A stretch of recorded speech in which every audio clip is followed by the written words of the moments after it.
Día comenzamos con la explicación de los procesos y las consecuencias que va a tener los procesos de la revolución, los procesos de independencia en América Latina. Para esto hemos seleccionado un capítulo de la obra clásica de Tulio Alpirindongui, Historia Contemporánea de América Latina, un capítulo, justamente el capítulo 3, que tiene como título La larga espera, 1825-1850. El título justamente hace referencia a eso, ¿no? Hace referencia a cómo ese conjunto de ideas que empujaron a la revolución para llevar a estos cambios radicales terminan justamente por encontrarse con otra realidad después de concretarse las independencias. Bueno, el inicio de 1825 tiene que ver porque se toma de manera global todo el proceso hispanoamericano, ¿no? El punto de partida sería la batalla de Ayacucho, que es en diciembre de 1824, y por lo tanto por eso que se toma todo el bloque de Hispanoamérica como uno solo. Está claro de que estos procesos de consecuencias de la revolución van a ser diferentes por países, pero se trata de llevar adelante una serie de procesos comunes, ¿no? Entonces, acá lo que tenemos es justamente una serie de legados que parte de 1825, que termina con la ruptura de una estructura colonial, por un lado, ¿sí? Y por el otro lado termina con toda una drástica modificación de las transformaciones mercantiles, ¿no? De los procesos económicos mercantiles. Prácticamente no hay sector de la vida hispanoamericana que no haya sido tocado por los cambios que va a producir la revolución, ¿no? Por lo tanto, los cambios son realmente muy, muy importantes, y sin ninguna duda esa es la pregunta que termina de guiar todo este proceso, ¿no? ¿Qué cambios producen las revoluciones en Hispanoamérica, ¿no? ¿Qué cambios produce ese proceso que abrió hasta Latinoamérica independiente? Bueno, para poder sintetizar todo esto, la idea fue armar un esquema que permite ver esos cambios importantes, ¿no? Entonces, tenemos como primer cambio esencial o importante lo que tiene que ver con el proceso de militarización y de la violencia que se llevó adelante. Está claro que concluida la guerra de independencia, el poder militar siguió siendo gravitante, ¿no? Siguió siendo realmente muy importante. De hecho, gran parte de las inestabilidades políticas que van a tener diferentes países, ¿no? Países de América Latina, va a ser producto de este poder militar realmente muy destacable.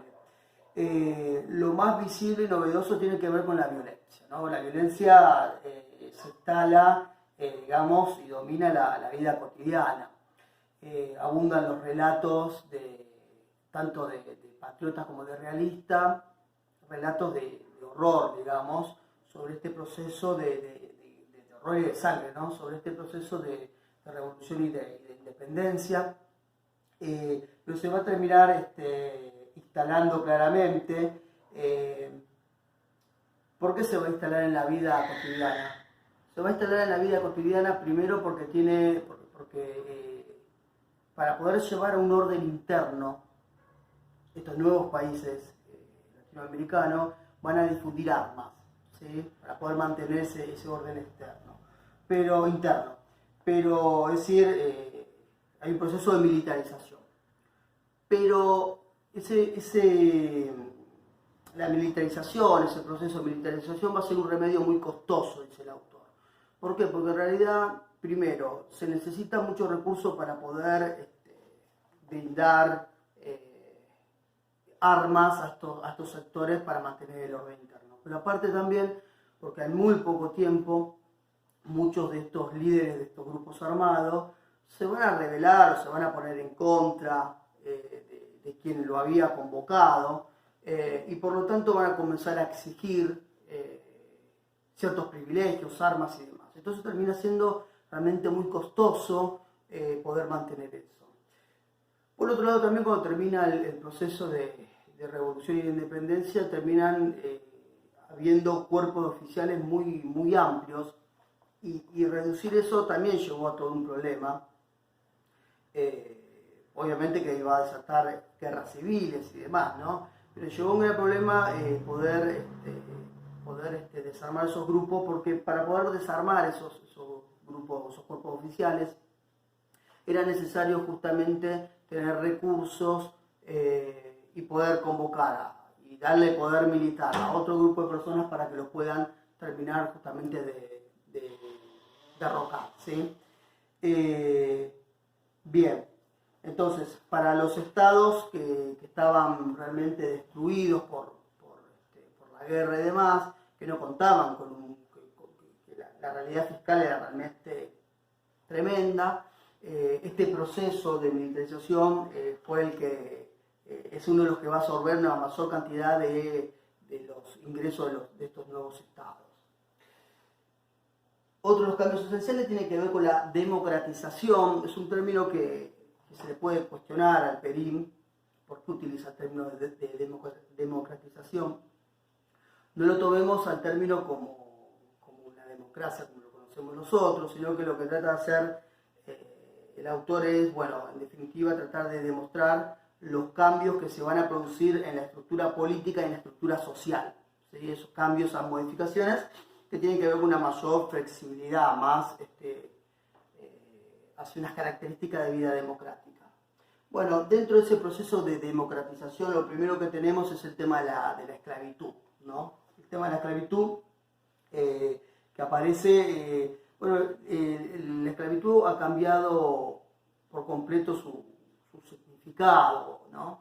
Si bien muchos de estos nuevos estados eran remisos, si tenían poco interés por abolir la esclavitud, la guerra termina empujando lo que es una manumisión, ¿no? La manumisión es una vieja práctica romana que consistía en que los mismos dueños de los esclavos lo terminan liberando.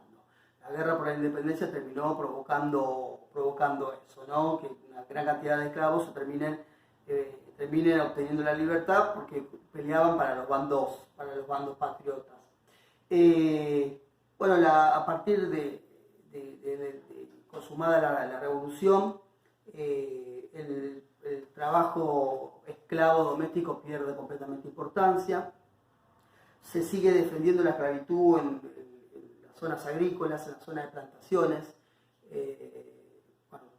Claro ejemplo está en el Caribe y en Brasil, pero también en Venezuela, por ejemplo, ¿no? donde hay una resistencia por mantener a la esclavitud en esas plantaciones. Por otro lado, también la reposición de esclavos va a ser todo un problema, ¿no? Si bien este tema nosotros lo vamos a ver bien con el eje esclavitud, pero poder mantener los esclavos va a ser un problema por el hecho de que ya para la década de 1830 se va a prohibir la trata, el comercio de esclavos. Por lo tanto, los esclavos, no es la abolición de la esclavitud, es el comercio, pero las personas que han quedado como esclavizadas antes de estas leyes y demás, su valor se va a aumentar. Entonces, bueno, la esclavitud como institución está condenada a desaparecer, ¿no? Sin dudas, los nuevos estados y la emancipación no va a hacer que los esclavos sean tratados como iguales, no iguales a los blancos o a los mestizos. Eso está más que claro. Sin embargo, se va a modificar esa mirada y esa situación del esclavo dentro de la sociedad, ¿no? ¿Por qué esto? Porque si bien no van a ser iguales a los blancos y a los mestizos, esas desigualdades o las desigualdades en una sociedad independentista claramente va a ser diferente, o son tratados de manera diferente que en la sociedad colonial, ¿sí? Esas desigualdades. Por lo tanto, si bien el esclavo no va a tener o el ex esclavo no va a tener un lugar de igualdad ante los otros, tampoco va a tener esa desigualdad que se planteaba en las sociedades coloniales. Otro de los cambios, siguiendo con la democratización, tiene que ver con el sentido de la división de castas, ¿no? La división de casta como estructura colonial se va a hacer añicos.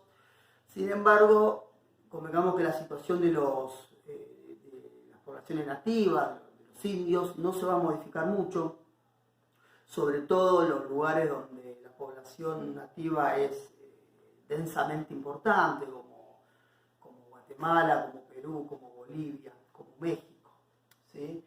Pero sí va a haber una modificación de ese sistema de casta, que acá lo que van a estar más beneficiados van a ser los mestizos y los mulatos, ¿sí? Los mestizos y los mulatos van a tener un ascenso social muy importante tras romperse este sistema de castas. Nosotros tenemos en América Latina una serie de ejemplos, digamos, ya extremos, donde se llega al poder, directamente a la cúspide del poder político, como por ejemplo Iturbide en el caso de México, o Santa Cruz y Gamarra en el caso de Perú, ¿sí? O de la Confederación Peruano-Boliviana. Son ejemplos de cómo mestizos llegan a un lugar que era impensado en la sociedad colonial, ¿no? Y finalmente lo que tenemos para la democratización, estos cambios sociales y políticos, este sería el político, es la ampliación del poder rural, ¿no? Está claro de que el costo del proceso de revolución y de independencia cayó sobre el urbano, ¿sí? La élite urbana y los sectores poderosos, blancos y poderosos urbanos, fueron quienes sufrieron más la guerra, porque fueron quienes llevaron adelante, o donde se comenzó a gestar estos procesos de independencia, ¿no? Entonces, finalizada este proceso de independencia, se va a tener que nuevamente llevar un acuerdo entre los sectores urbanos y los sectores rurales. Los sectores rurales, los terratenientes, van a tener nuevamente un poder muy importante. Un ejemplo está en la banda oriental, ¿no? Cuando Artigas,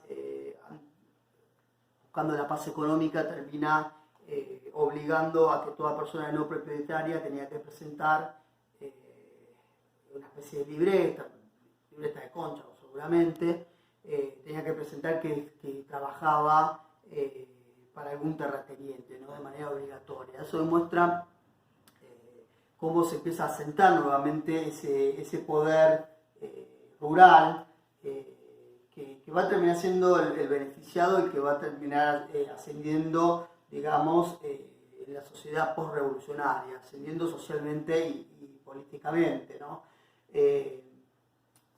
Luego nos queda lo que tiene que ver con la destrucción del sistema institucional. Una vez finalizada la revolución de la independencia, todo lo que tiene que ver con los centros judiciales, los magistrados, y lo que tiene que ver con bueno, la iglesia hay que hablar, ¿no? Como institución también, van a comenzar a perder poder. La iglesia fundamentalmente va a empezar a perder poder porque, bueno, primero su lugar en la sociedad, pero también va a terminar perdiendo poder político, ¿no? Ese poder político que tenía anteriormente. Bien, y por último pasamos al estancamiento económico. Bueno, el estancamiento económico justamente es lo que como cambio brinda una mayor significación, ¿no? Un mayor significado. Está claro de que la economía va a quedar completamente deprimida y ante la miseria de los estados, la miseria económica de esos nuevos estados latinoamericanos, van a aparecer una serie de prestenistas agiotistas, ¿no? Especuladores que intentan ganar pingües ganancias con préstamos cuyos intereses son elevadísimos, ¿no? ¿Por qué queda deprimida la economía y por qué va a tardar tanto? ¿Por qué ponemos entre 1825 y 1850 ese estancamiento económico? Bueno, porque está claro que no es que enseguida hubo un reemplazo de España con otras metrópolis, no es que ni Gran Bretaña, ni Europa en general, estaban dispuestos a llevar esa aventura de invertir una cantidad de dinero tan importante en algo que no se sabía que iba a pasar, ¿sí? Todavía en Hispanoamérica están las guerras civiles, como habíamos los dichos, está la violencia y demás, y por lo tanto no eran lugares seguros como para poder invertir, ¿sí? Además, tengamos en cuenta que entre 1825 y 1850, en realidad el principal producto que buscan desde Europa y demás ya no son los metales, no es la agricultura, los productos agrícolas o ganaderos, sino que es el azúcar, ¿sí? Ese es el único producto. Y en realidad el mayor interés que tienen las potencias industriales europeas y por fuera de Europa, Estados Unidos, es poder encontrar nuevos mercados, ¿sí? Para desembocar su producción, su gran producción, su masiva producción en esos nuevos lugares, pero no comprar, ¿sí? No la compra de materias primas y demás. Eso se va a comenzar a dar después de 1850, sobre todo a partir de 1870, como lo veremos en algún momento, ¿sí? Pero lo cierto es que entre 1825 y 1850 el comercio va a quedar en manos de los extranjeros y sobre todo de los ingleses. Y los apellidos ingleses van a ser muy importantes a lo largo de toda Hispanoamérica y van a justamente a llevar las negociaciones comerciales. El comercio va a tener, decíamos, una nueva metrópoli, ¿no? Que va a ser Gran Bretaña. Gran Bretaña para este periodo, sin ninguna duda y por lejos, va a ser la potencia europea que va a tener una mayor influencia en lo económico. Complementario a Gran Bretaña va a estar Francia. Lo que ocurre es que Francia ha tomado, en el periodo que nosotros estamos viendo, ha tomado una serie de decisiones de intervenciones militares, como por ejemplo, bueno, las dos de 1838 en el Río de la Plata y en México, ¿no? Que va a generar cierta desconfianza por parte de los países, los nuevos países latinoamericanos como potencia. En cambio, Gran Bretaña llevó adelante otro tipo de política, ¿no? Ese intercambio entre yo te reconozco la independencia si vos me firmás el tratado de amistad, de paz y de comercio, ¿no? Que era justamente lo que buscaba Gran Bretaña para poder vender sus productos. Estados Unidos va a estar mucho más relegado, ¿sí? En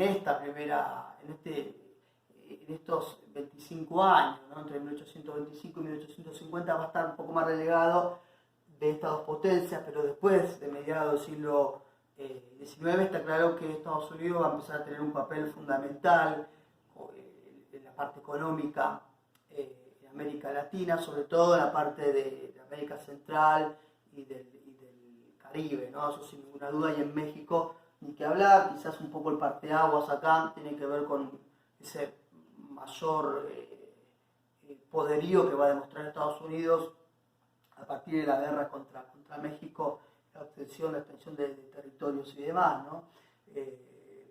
Y exigencias, ¿no? que va a tener el gobierno norteamericano, exigencias a los países latinoamericanos de que tenga un trato igualitario, ¿sí? Así como se lo trata a Gran Bretaña, a Francia o a cualquier potencia europea, que se tenga un trato igualitario con ellos. Lo cierto que decíamos, es una etapa de estancamiento económico para América Latina. Y acá tenemos el porqué, ¿no? Porque bueno, en realidad lo que va a suceder en estos 25 años es una mayor importación. Los países hispanoamericanos comenzaron a tener el hábito de consumir más. Posiblemente tenga que ver porque estas nuevas potencias eran industriales y podían, ¿no? Arribar una mayor cantidad de productos que como había tenido el comercio con España, ¿no? Anteriormente. Entonces esa aluvión de productos que va a venir llegando va a terminar con las artesanías locales. Hay algo interesante que dice Alperín, ¿no? Quizá lo más grave no sea que el comercio, el mercado local, el mercado interno o el comercio local dependan ahora del extranjero, ¿sí? Quizás eso no sea lo más importante o lo más trágico para la economía de estos nuevos estados, sino que en realidad va a aumentar significativamente la cantidad de importación y va a haber muy poca exportación. Entonces eso va a generar un desequilibrio económico, ¿sí? Los países latinoamericanos van a comprar más de lo que van a vender. Entonces lo que va a terminar siendo ese sistema económico es más estático que aún el sistema económico que tenía los países latinoamericanos con la metrópoli, con España, ¿sí? Con el monopolio. ¿Se comprende? Es decir, no va a haber una activación económica porque simplemente se va a comprar más de lo que se va a vender. Y eso va a generar un total desajuste y una economía demasiado estática, si se quiere. Bien, entonces lo que tenemos, más allá de eso y de algunas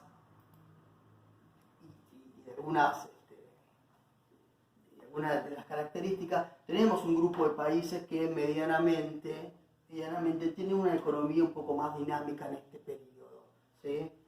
No es la inserción al mercado internacional todavía, pero sí hay países que tienen una economía un poco más dinámica, que pueden vender un poco más afuera, ¿no? Y hay otros que van a estar completamente marginales.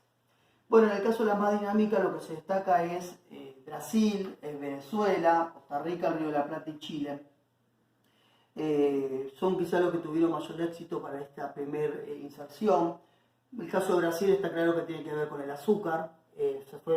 Se vio beneficiado Brasil con la crisis de las Antillas Británicas, la producción azucarera de las Antillas Británicas, y el nordeste de Brasil comenzó a producir y vender azúcar de una manera muy importante. El Río de la Plata ya estaba preparado el Río de la Plata como para poder exportar afuera, ¿no? Para este sistema. Era como que ya de 1810 se venía preparando esto, más allá que todavía no están las exportaciones de carne, ¿no? Por están los frigoríficos, pero más allá de eso ya tiene una estructura ganadera muy importante. Río de la Plata, Uruguay y Argentina estamos hablando, para poder exportar. Venezuela se vio claramente insertada económicamente también por plantaciones de clima caribeño, de clima cálido. El cacao aparece como muy importante. Y Costa Rica es quizás el ejemplo del único nuevo estado que no va a tener una economía estancada en América Central, ¿sí? El éxito tiene que ver con la venta de café. Por otro lado, hay otros países que van a estar realmente marginados.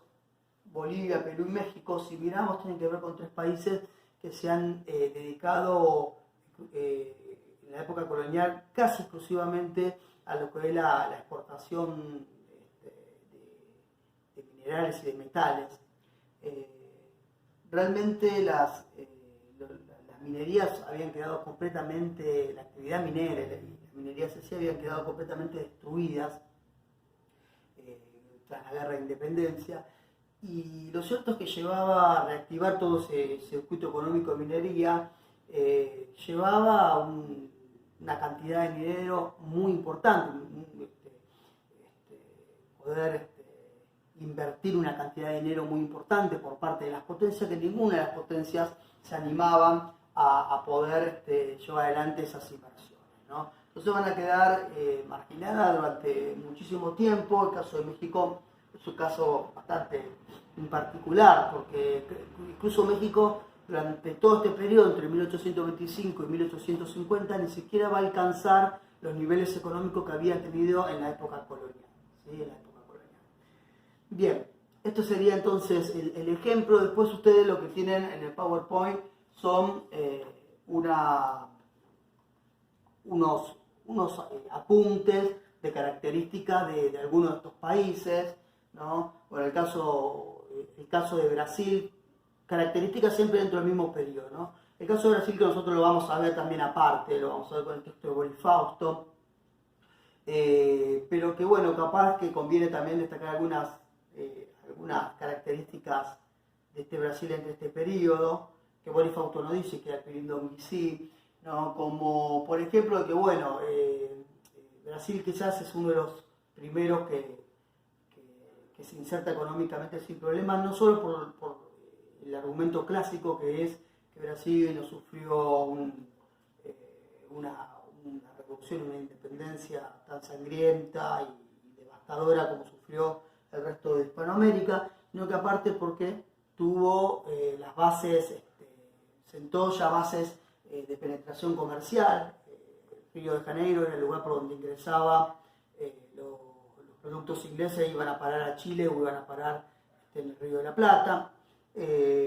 También porque es uno de los primeros países que ya tienen una organización y un sistema bancario muy, muy importante, ¿sí? Aparte porque tenía un trato mucho más directo con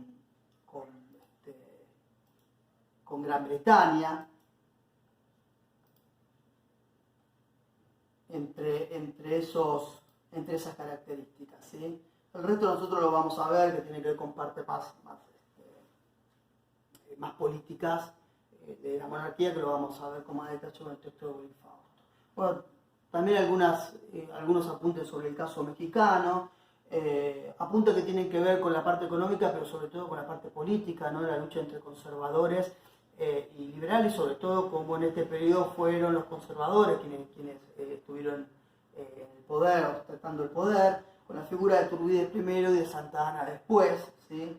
Pero bueno, un conservadurismo que terminó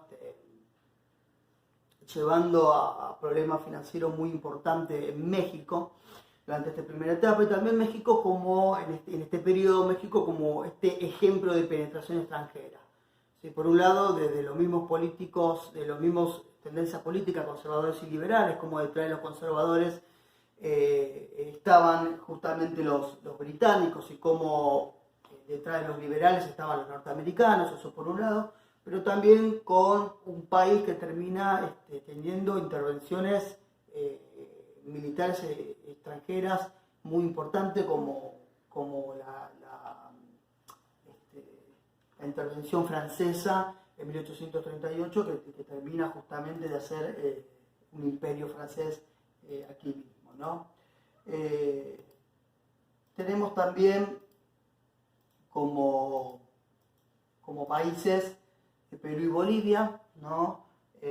Con los avatares económicos, pero también con esta idea política primero de ser una confederación, cuando se crea la Confederación Peruano-Boliviana, que esto tiene que ver y viene a raíz de esto último que estuvimos viendo nosotros, del Alto Perú, ¿no? que pertenecía a Perú, que después,